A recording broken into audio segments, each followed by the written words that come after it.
तो hey guys यार, कैसे हो आप सब। तो मेरे भाई, आज मैंने दोपहर को 2 बजे लाइव किया था, ठीक है। और मैंने वीडियो अपलोड कर दिया था।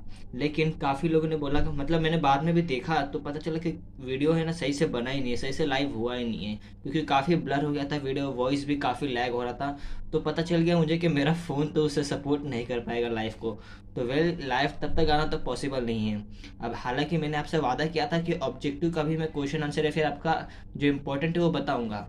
तो इस वीडियो में हम जान लेंगे कि जो ऑब्जेक्टिव है जो कि 20 मार्क्स का है, उसके इम्पोर्टेंट कौन कौन से जो क्वेश्चन है वो आ सकते हैं बोर्ड एग्जाम में। अब यहाँ पे आपको बता दूं कि एक क्वेश्चन आंसर की तरह नहीं है, ठीक है। ये टोटली ऑब्जेक्टिव डिपेंड करता है आपके कॉन्सेप्ट के ऊपर कि आपने कितना अच्छे से कॉन्सेप्ट को समझा है। अगर अच्छे से पढ़ चुके हो तो कोई इशू की बात नहीं होगा, ठीक है। लेकिन फिर भी मैं आपको जो क्वेश्चन करा रहा हूँ, जो आपको बताऊंगा, अगर आप वो सब कर लेते हो तो बेशक आप आराम से ऑब्जेक्टिव बहुत अच्छे लेवल तक सॉल्व कर लोगे, कोई इशू की बात नहीं होगा। तो गाइस, चैनल को सब्सक्राइब कर लो यार, सपोर्ट करो। 1700 सब्सक्राइबर होने वाले हैं, थोड़े से बाकी है, तो 1700 तक पहुंचाओ, ठीक है। और हाँ, शेयर ज़रूर कर देना ताकि और भी लोग देखें इस वीडियो को। अब देखो, जो चूज द करेक्ट ऑप्शन है, अब यहाँ पे आपको बता दूं कि आपके एग्जाम में ना मोस्टली 4 टाइप के क्वेश्चन ज़्यादा पूछे जाएंगे। पहला, चूज द करेक्ट ऑप्शन। दूसरा, जो आपको रहेगा fill in the blank, fill in the blanks बोल रहा हूँ, मैच द पेयर। तीसरा आपको रहेगा ऑनवर्ड वाला, मतलब वन सेंटेंस वाला। और चौथा जो रहता है वो रहता है ट्रू फॉल्स। अब जो वन सेंटेंस है उसके अल्टरनेटिव बेस पे ना वन वर्ड पूछ लिया जाता है, ठीक है। तो वो और ये, अब आज की इस वीडियो में मैं आपको बताऊंगा कि जो वन वर्ड है मतलब फ्रेजेस वाला और टर्म वाला और जो ट्रू फॉल्स है, प्लस ये जो अपना मैच द फेयर है और चूज द करेक्ट ऑप्शन, ये आपको करवाऊंगा। ये आप करके रखो, इजी पड़ेगा। आप मुझे कमेंट कर देना कि सर बाकी के ऊपर मतलब कंप्लीट द सेंटेंस या आंसर इन वन सेंटेंस, इसके ऊपर वीडियो बना दो, तो मैं छोटा सा वीडियो बना दूंगा। हालांकि उतने इंपॉर्टेंट आते नहीं, लेकिन मैं आप बना दूंगा कल तक, ठीक है। कोई इशू की बात नहीं। हाँ, प्रीलियम का मतलब जब एक और पेपर है, जैसे कि मैंने आपसे पूछा था अपलोड के लिए, तो मैं करने वाला हूँ, डोंट वरी, कल आ जाएगा। जब तक वो पेपर सॉल्व ना कर लो यार, तब तक बोर्ड एग्जाम देने मत जाना, ठीक है। वो पेपर सॉल्व कर लो, पेपर बहुत अच्छे लेवल से बनाने वाला हूँ। वो सॉल्व कर लेना, बहुत ज़्यादा आपका कॉन्फिडेंस और आपको बूस्ट देगा, और वो आपको बहुत काम आएगा बोर्ड एग्जाम के टाइम। तो चलते हैं, पेपर सॉल्व करते हैं, मतलब कि समझते हैं कौन कौन से है जो ऑब्जेक्टिव जो है इम्पोर्टेंट है। और फिर उसके बाद आप अपने पढ़ाई में लग जाना। तो गाइस, यहाँ पे सबसे पहला चूज द करेक्ट ऑप्शन में पहले नंबर पे हेनरी फ्यूल का आ जाएगा। दूसरे पे ये कर लो, ठीक है। तीसरे पे मेंबर्स ऑफ ऑर्गेनाइजेशन, ये 3 करके रखना। याद रखना, मैं 80 से ज़्यादा बताने वाला हूँ। अगर आप वो सब कर लेते हो तो डेफिनेटली कोई इशू की बात नहीं आएगी। मैच द पेयर में आप इसे समझ के लेके चले जाओ, क्योंकि कॉन्सेप्ट के ऊपर है, आपको इतना तो करके रखना है। वन वर्ड में सबसे इंपॉर्टेंट टाइम पे पूछा जाता है principle which deal to do work with initiative way, ये। और the study of movement of an employ as well as machine वाला, ये 2 करके रखो, ईजी होगा। ट्रू फॉल्स में गाइस आपको द मैनेजमेंट वाला पूछा जाएगा, और पूछा जाएगा only some principles of management are important. आप अपने ही प्रीलियम्स के टेस्ट उठाकर देख लो, आपको कोई ना कोई ऐसा क्वेश्चन दिख ही जाएगा, ठीक है। अब यहाँ पे बस इतना ही था, हो गया। अब देखते हैं चैप्टर नंबर 2 में जो कि फंक्शंस ऑफ मैनेजमेंट है, इसमें से कितने मार्क्स का तुमसे पूछा जा सकता है, ठीक है।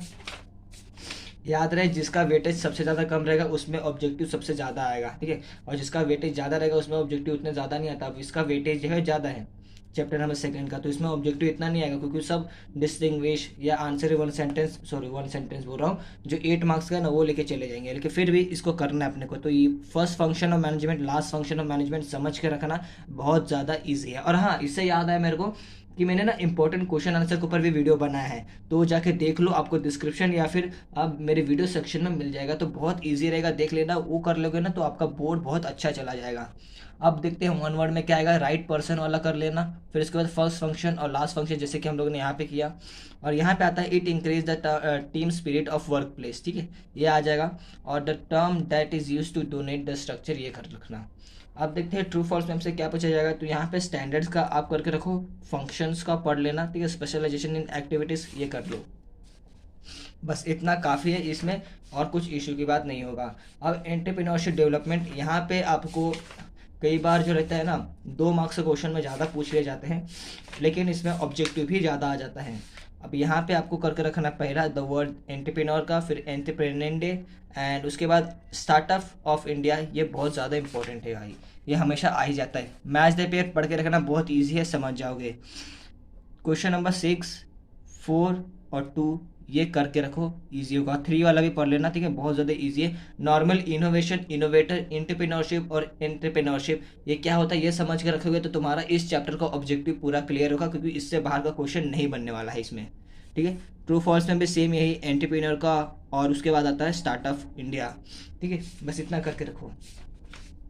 अब देखो चैप्टर नंबर 4 जो कि तुम्हारा बिजनेस सर्विस है, 24 मार्क्स का वेटेज है, 24 से 20 कितने मार्क्स है उतना तो याद नहीं, लेकिन सबसे ज़्यादा वेटेज इसी चैप्टर का है, इस पूरे OCA में से। तो गाइस अब देखते हैं कि यहाँ पे आपको कौन कौन से इंपॉर्टेंट ऑब्जेक्टिव जो है पूछा जा सकता है बोर्ड की तरफ से, ठीक है। हाँ, एक बार जब आप पेपर सॉल्व कर लोगे तो एक बार बोर्ड पेपर देख के जाना कैसा कैसा क्वेश्चन हो सकता है। सॉल्व करने की कोई ज़रूरत नहीं, आपके ऊपर है सब। तो क्वेश्चन नंबर 2 सॉल्व कर लो, क्वेश्चन नंबर 3 सॉल्व कर लो, आपको ईजी पड़ेगा। एंड उसके बाद आता है principle of dash is not, ये तो पूछा ही जाता है, आप कोई भी देख लो। मैच से फिर एक बार समझ लेना, कोई इशू की बात नहीं है। खास करके इसमें से बोलो तो मनी रिमिटेंस और बिजनेस सर्विस, ये दोनों समझ के रखना। अब देखते हैं कि वन वर्ड फ्रेजेस में क्या आएगा। तो यहाँ पे आपसे रेल सिस्टम पूछा जाएगा जिसका आंसर मोनो रेल है, ठीक है।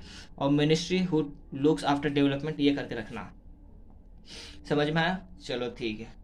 चलो अब देखते हैं यहाँ पे आगे क्या आने वाला। हाँ, ट्रू फॉल्स तो मैंने बताया नहीं ना। ट्रू फॉल्स के लिए NFT याद रखें, यहाँ पे इलेक्ट्रिक आपको दे या इलेक्ट्रॉनिक दे, बात एक ही है, ट्रू ही आंसर आने वाला है, ठीक है। बिजनेस सर्विस आप शाला.com पर देख सकते हो, यहाँ पे सब उसने ट्रू ही लिखा है। अब business service are important for growth of business, ये कर लिखना, हो जाएगा। अब देखते हैं तुम्हारा चैप्टर नंबर 5, यहाँ पे कौन कौन से ऑब्जेक्टिव बन सकते हैं। आउटसोर्सिंग के ऊपर नॉर्मली तो डिस्टिंग्विश आता है और वही 2 मार्क्स का क्वेश्चन, बहुत ही कम चांसेस है कि ऑब्जेक्टिव में आए, लेकिन आ जाएगा तो अच्छा है। तो पहला ऑनलाइन ट्रांजेक्शन, फिर इसके बाद टर्म ई बिजनेस का कर रखना, ठीक है। अब हाँ, B2B, B2C या C2B ये सब पढ़ के रखो, खाली ऊपर ऊपर से पढ़ के रखो, मतलब consumer to consumer, business to business पढ़ के रखो, बहुत ईजी रहता है, आराम से आपको 2 मार्क्स का लिखने आ जाएगा। स्टेट वेदर ट्रू फॉल्स में क्या करना है भाई, आपको पहला करना है, दूसरा करना है, और इसके बाद आपको करना है e business allow you to work with the globe in any field, ये करके रखो। सबसेट ऑफ आउटसोर्सिंग या सब सेगमेंट ऑफ BPO जो कि KPO आएगा, यहाँ पे BPO आएगा, इसका करेक्ट आंसर बता रहा हूँ आपको, ये पढ़ के रखना बहुत ज़्यादा ज़रूरी है, आ जाएगा आप कंफ्यूज हो जाओगे। ट्रांजैक्शन वाला करके रखना, term derive from email, e-commerce, ये करके रख लो, बस इतना काफ़ी है। मैच द पेयर एक बार पढ़ के रखना, और इसमें कम से कम आउटसोर्सिंग और रजिस्ट्रेशन तो करके रखो, बाकी तो आप खुद समझ जाओगे। अब आता है चैप्टर 6 सोशल रिस्पॉन्सिबिलिटी। अब इसमें देखते हैं कि ये कितने मार्क्स का इसमें से आ सकता है। हालांकि 2 या 3 मार्क्स का पूछा जाता है, किसी ना किसी में तो घुसा ही देंगे इसे। एटलीस्ट वाला कर करके जो कि 2% का करेक्ट आंसर है। CSR मतलब कॉर्पोरेट सोशल रिस्पॉन्सिबिलिटी, इसका क्वेश्चन यही बोलता है तुमको कि कितना नेट प्रॉफिट हमारे कंपनी को इन्वेस्ट करना चाहिए सोशली, मतलब कि समाज की सेवा के लिए, तो वो गवर्नमेंट ने 2% ज़रूर किया है, ठीक है। द टर्म एथिक्स, ये करके रखना। हाँ, इसका मैं आपको बता देता हूँ, देखो नॉर्मली आप कंफ्यूज होगा तो 3 ही चीज़ में कंफ्यूज होगा कि लैटिन वर्ड है, ग्रीक वर्ड है, फ्रेंच वर्ड है, ठीक है। पूरे OCA में आपको बता रहा हूँ, जो चैप्टर नंबर 3 है जो एंटरप्रेन्योर के ऊपर है, उसमें जो भी है वो सब फ्रेंच के ऊपर है सब, ठीक है, सब फ्रेंच वर्ड है। और चैप्टर नंबर जो ये है ना बिजनेस वाला, कौन सा है भाई, चैप्टर 6 है, हाँ, सोशल रिस्पॉन्सिबिलिटी, इसमें ग्रीक आएगा, ये टोटली ग्रीक के ऊपर बेस है। और जो कि कंज्यूमर है, ठीक है, कंज्यूमर नहीं सॉरी मार्केट वाला, जो कि मेरिकेटेस एक वर्ड है जो मार्केट से डिराइव, ऐसा पता है ना, वो लैटिन वर्ड है। तो ऐसे याद रख लेना, आपको इजी पड़ जाएगा। ये तीनों है, चैप्टर नंबर 8 में लैटिन आ जाएगा, अगर कोई 8 से रिलेटेड तो लैटिन है, 3 से है तो मतलब फ्रेंच है, और अगर इससे है तो मतलब कि ग्रीक है, तो ईजी पड़ता है आपको। अब business are the trustee of the society है, लेकिन आपको यार बताने के लिए बता रहा हूँ मैं, ये करके जाना बहुत ज़रूरी है, आ जाता है। और business is a dash activity. अब देखते हैं वन वर्ड में क्या आएगा। वन वर्ड में आपको पहला, तीसरा, और यहाँ पे आपको करना है earning foreign exchange is the responsibility of the organisation toward this group, ठीक है। तो जो कि इसका आंसर है गवर्नमेंट, जाहिर सी बात है गवर्नमेंट ही, मतलब RBI किसके हाथ में है, गवर्नमेंट के हाथ में, तो कौन करता है, गवर्नमेंट ही करेगा, इतना सिंपल सा दिमाग लगाना। ट्रू फॉल्स देख लेते हैं, ट्रू फॉल्स बता देता हूँ। पहला, दूसरा, ठीक है, और media does not play important role in public life, तीसरा करके रखो, बहुत ईजी है। अब देखते हैं तुम्हारा कंज्यूमर प्रोटेक्शन। अब यहाँ पे तुम्हें 2 चीज़ पे सबसे ज़्यादा ध्यान देना है कि कंज्यूमर का राइट्स क्या है और कंज्यूमर के लॉ क्या है, बस इतना ध्यान रखोगे, बहुत ज़्यादा इजी होगा। डिस्टिंग्विश में भी आता है, करके रखना, पूछा ज़रूर जाएगा इसमें से। अब ट्रू फॉल्स में पहला, दूसरा, चौथा, ये करके रखो। जबकि वन वर्ड में आपको करना है पहला the commission which entertains cases और legal action initiated in a court का, और वन हु कंज्यूम और यूजेस कमोडिटी और सर्विस, ये करके रखना बहुत ईजी है। अब यहाँ पे आपको ये करके रखना है match the pairing of the market, Mumbai ग्राहक पंचायत, ये बहुत ज़रूरी है। ये सब एक्ट बिक्ट ये सब कर करके, इसलिए मैं इसको आपको इंपॉर्टेंट दे रहा हूँ, ठीक है, ये करके रखो। अब यहाँ पे आता है नेशनल कमीशन हैज़ 4 मेंबर्स, मेरे भाई हमेशा पूछा जाता है, ठीक है, हमेशा ये करके रखना। अब डिस्ट्रिक्ट, नेशनल और स्टेट, कुछ करो या ना करो इसमें से ये ज़रूर सोच के रखना कि किसको कितना पैसा अपने पास रखने का हक है, मतलब मनी जुरिस्डिक्शन। अब यहाँ पे आपको बता देता हूँ किधर गया ये मनी वाला, ये देखो मनी वाला, यहाँ पे देखो 1 करोड़ नॉट एक्सीड, मतलब ये डिस्ट्रिक्ट का बता रहा है, 1 करोड़ से ज़्यादा एक्सीड नहीं होना चाहिए।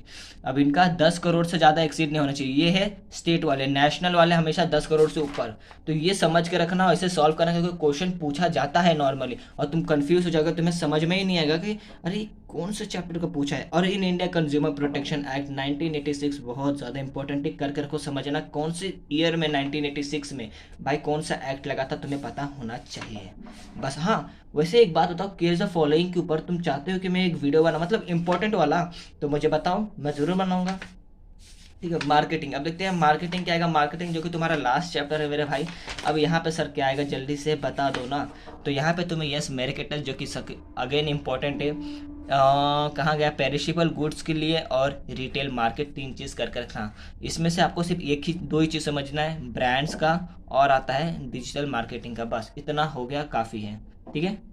चलो, अब आता है यहाँ पे वन वर्ड ऑफ फ्रेजेस में क्या पूछा जाएगा, तो अगेन मार्केट का पूछा जाएगा, टाइप्स ऑफ मार्केट और द मार्केट, ये रिटेल मार्केट पढ़ के जाना। और जो लास्ट वाला आएगा, giving distance name of one product, ये करके देखना, जो कि ब्रांडिंग या फिर ब्रांड ऐसा आ जाएगा, तो ब्रांडिंग लिख देना, बहुत ईजी रहेगा और बहुत अच्छी तरीके से वो आंसर रहेगा।